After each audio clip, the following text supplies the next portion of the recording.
आज लोकमाता अहिल्या प्रतिष्ठान महाराष्ट्र राज्य यांच्या आयोजित समाजरत्न 10वी 12वी गुण विद्यार्थ्यांचा सत्कार व समाजातील विशेष योगदान दिलेल्या लोकांचा सत्कार या प्रसंगी उपस्थित समाजाचे नेते आदरणीय देशमुख साहेब तसेच या प्रसंगी उपस्थित आता त्यांची निवड झाली ते डॉक्टर केणकर साहेब, किसवेताई, आमचे मार्गदर्शक तथा नेते आमचे कमल साहेब सुळताई, डॉक्टर साहेब, समोर उपस्थित असलेले या परिसरातून आलेले समाज बांधव, माता भगिनी व आदरणीय व्यासपीठ या प्रसंगी माझ्या माध्यमातून एवढं सांगू इच्छितो, ज्या प्रसंगी माझा समाजरत्न म्हणून सत्कार झाला त्या प्रसंगी आदरणीय गोळेकर साहेबांचे मी विशेष आभार व्यक्त करतो। ते करण्याचं कारण म्हणजे समाजामध्ये विद्यार्थी असेल, एखादा नेता असेल किंवा वैद्यकीय, सामाजिक, औद्योगिक कुठल्याही क्षेत्रामध्ये एखादा व्यक्ती घडत असताना त्या व्यक्तीला गरज असते ती प्रेरणेची आणि ती प्रेरणा मिळण्याचा एक व्यासपीठ त्यांनी निर्माण केलेला आहे। प्रेरणेचे जीवन उदाहरण म्हणून माझ्याशी संबंधित एक माझं उदाहरण मी माझ्यासमोर ठेवू इच्छितो। ज्याप्रमाणे एखादा सामान्य गावातील, सामान्य परिवारातील एखादा व्यक्ती गणपतीच्या उत्सव समितीचा अध्यक्ष किंवा पुण्यश्लोक काढलेली होळकर समितीचा अध्यक्ष, त्या प्रवासापासून गावचा उपसरपंच तथा सध्या विद्यमान पंचायत समितीचा सभापती या पदापर्यंत पोहोचण्याचं कारण म्हणजे एखाद्या गुरुवर्याकडून, समाजाकडून किंवा एखाद्या आपण ज्याला आयडॉल मानतो अशा व्यक्तीकडून प्रेरणा मिळणं। समोर उपस्थित असलेले माझे काही बांधव व सध्या नुकतंच त्यांनी पासआउट झालेला आहे।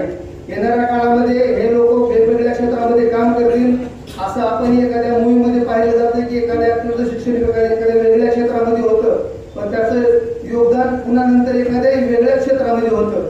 पण ते व्यासपीठ निर्माण करणं हे समाजाच्या माध्यमातून गोळकर साहेबांनी केलेलं आहे, त्यांचे पुन्हा एकदा आभार व्यक्त करतो। त्याप्रमाणे आता डॉक्टर ताई मार्फत बऱ्याच वेळेस केणकर साहेबांचा उच्चार करण्यात आला, ते सत्य परिस्थिती आहे। आपण त्यांनी एका वैद्यकीय क्षेत्रात आपल्या प्रोफेशन मध्ये काम करतात, पण काम करत असताना एक सामाजिक बांधिलकी जपणं। येणाऱ्या काळामध्ये ज्या लोकांचा सत्कार होतोय, विद्यार्थी असो, पुढारी असो किंवा सामाजिक आरोग्य क्षेत्रात असो, एक समाजाचं देणं म्हणून आमच्या माध्यमातून ज्या काही गोष्टी करता येतील त्या करण्याचा आम्ही नक्कीच प्रयत्न करू।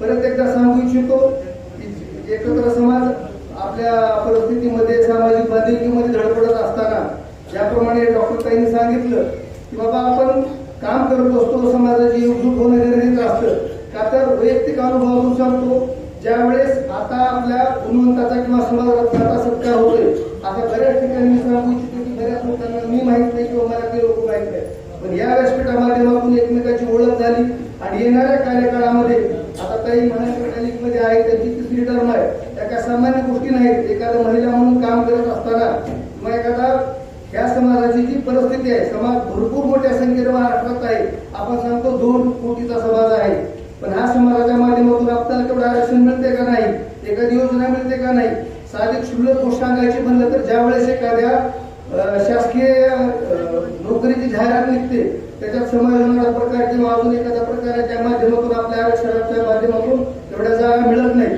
का मिळत नाही तर हा समाज बांधिलकी किंवा समाज एकजुटतेचा अभाव आहे।